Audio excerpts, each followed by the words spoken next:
Americans know all about their corporate media outlets, self-censoring at times.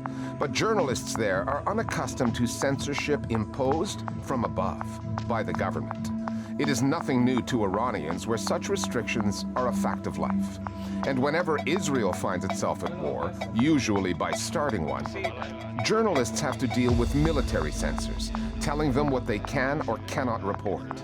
But Americans have never had someone like Brendan Carr, who heads the U.S. broadcast regulator, threaten to pull the licenses of news outlets over their critical coverage of the war.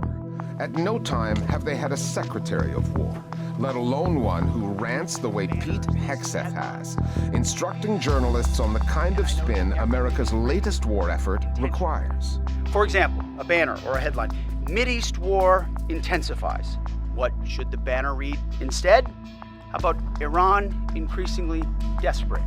President Donald Trump went further than that, saying some journalists should be charged with treason, a crime that in the U.S. is punishable by death. The United States has very strong and broad protections for what you can actually publish if you're a member of the media, much more so than other Western countries. So they're going to find it hard to make good on this threat.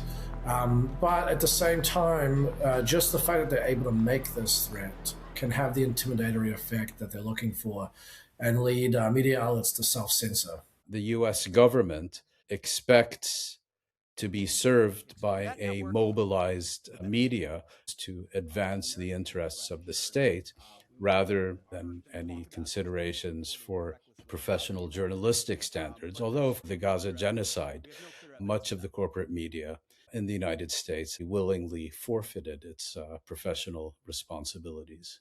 All wars empower authoritarian tendencies, strengthen authoritarian moves. The war is also shutting down a free flow of information in Israel, ramping up the repression tactics in Iran. But for America, whose exceptionality lies in the free speech and the First Amendment, this represents more of a threat because U.S. society could move to look more like our adversaries than ourselves.